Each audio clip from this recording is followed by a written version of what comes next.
Where the Sidewalk Ends by Shel Silverstein. There is a place where the sidewalk ends, and before the street begins, and there the grass grows soft and white, and there the sun burns crimson bright, and there the moonbird rests from his flight, to cool in the peppermint wind. Let us leave this place where the smoke blows black, and the dark street winds and bends, past the pits where the asphalt flowers grow. We shall walk the walk that is measured and slow, and watch where the chalk-white arrows go, to the place where the sidewalk ends. Yes, we'll walk the walk that is measured and slow, and we'll go where the chalk-white arrows go, for the children they mark, and the children they know, the place where the sidewalk ends. After repetitively reading this beautiful poem, I believe this poem is about the importance of imagination in childhood, as seen through his use of imagery, repetition, and emotion or empathy. Before we look at the poem, we will first look at the poet. The poem is supposedly for children, so we will first take a look at Shel Silverstein's history with his children. Shel Silverstein had a daughter and a son. His daughter died at the age of 11, a few days after the death of his first wife. He married a second time and had a son. This poem can be split into two important sections. The first section is the first stanza, describing the setting of where the sidewalk ends. The second section is the first 3 lines of the second stanza, describing the setting of the dark, gloomy world of hard labor.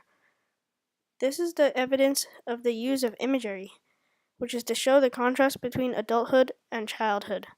There is also an obvious repetition in the second and third stanza. We shall walk the walk that is measured and slow, and watch where the chalk-white arrows go, to the place where the sidewalk ends. This is probably for emphasis on these lines, and on the chalk-white arrows, probably meaning the single white line on the road. This makes evident the use of repetition, which contains a metaphor for an arrow, because an arrow is usually a sign showing direction, which displays how obvious and easy it is to get to this place, and how simple childhood is and how easy imagination actually is. This poem is comparable to the Christmas movie The Polar Express, which I have also seen before. Both show the magic of childhood and the beauty of it. In the movie The Polar Express, it shows a bell, which only the believers can hear. All the children can hear it. However, the adults are incapable of doing so.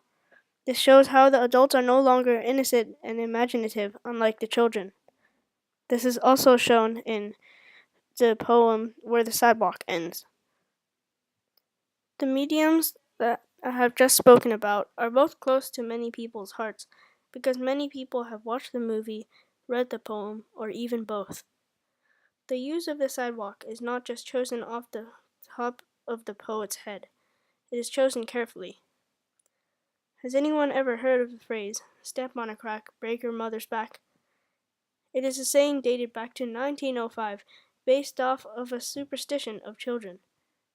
Ever tried not to step on the cracks on a sidewalk, or pretended that the ground is lava when you were younger? How about when you're an adult? Will you do that, or do you still do it? You probably won't. Even though I am only barely a teenager, I have already lost my touch to childhood. When I occasionally step on the sidewalk cracks, I feel slightly uncomfortable, but no longer treat it like a crocodile. This is the reason why I believe the author chose the sidewalk.